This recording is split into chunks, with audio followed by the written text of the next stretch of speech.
Hi అండి. అందరికీ నమస్కారం. ఇవాళ అనంతపురంలో రాప్తాడు పర్యటనకెళ్ళాడు జగన్మోహన్ రెడ్డి. అదేలే ఇగ శవం కనపడితే ఆటోమేటిక్‌గా పరిగెత్తుకుంటూ ఎళ్తాడు గదా! అది అలవాటే గదా!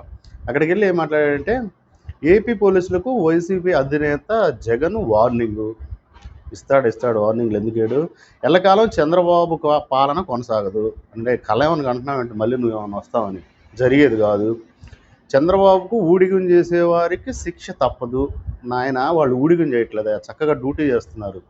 ఇవాళ 5 సంవత్సరాలు నీ 5 సంవత్సరాల తర్వాత ఇవాళ ఈ కూటమి ప్రభుత్వం ఏర్పడిన తర్వాత పోలీసులు చాలా చక్కగా డ్యూటీలు చేస్తున్నారు. 24 గంటల్లో కేసులను కూడా పరిశోధన చేస్తా ఉన్నారు. అది మీరు గమనించాలి.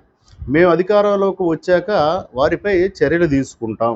మీకు ఇక వచ్చేది లేదు. కళ్ళగంటమే. యూనిఫార్మ్ బట్టలూడదీసి చట్టం ముందు నిలబెడతాం. అసలు ఈ బట్టలూడదీసే కార్యక్రమం ఏంటిరా నాయన?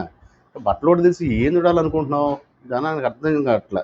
ఎక్కడైనా చూపించండి ఆయన్ని. ఉద్యోగాలు లేకుండా చేస్తాం. అసలు జరిగే పనేనా?